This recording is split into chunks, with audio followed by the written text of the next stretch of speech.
মানুষজন কেন চাকরি ছেড়ে দিতে চায়? মতামতের গুরুত্ব না পাওয়া, ক্রেডিট সিনিয়র জুনিয়র বা টিম মেম্বাররা চুরি করে নিয়ে যায়, অয়েলিং তেলকে যোগ্যতার চেয়েও বেশি গুরুত্ব দেওয়া হয় যেখানে।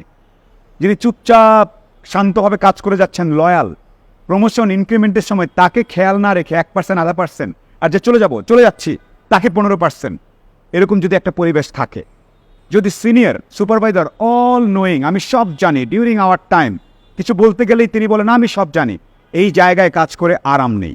আজকাল অনেক বিলিয়নিয়ার সফল মানুষরাও জুনিয়র ইন্টার্নদেরকে ডেকে বলে তুমি বলো, রিভার্স মেন্টরশিপ, এই জিনিসটা যদি না থাকে, যেখানে আননেসেসারি সহজ কাজকে কঠিন প্রসেস করে ফেলা হয়, যে না আমি একটা সিনিয়র, এই কাজটাকে বড়সড় না দেখালে, অনেক লম্বা না দেখালে তো কেমনে হবে, এই ধরনের মেন্টালিটি থাকলে পার্সোনাল অ্যাটাক করা হয়, যেখানে কারো ব্যক্তিগত চয়েস, রুচি, মিউজিক চয়েস থেকে শুরু করে লাইফস্টাইল নিয়ে যেখানে খুবই অ্যাটাক করা হয়, সেই জায়গায় কাজ করে আরাম নেই। রিকগনিশন দিতে গেলে যদি মনে হয় আমার চেয়ারটা চলে যাবে, সেই জায়গায় লোকজন কাজ করতে চায় না।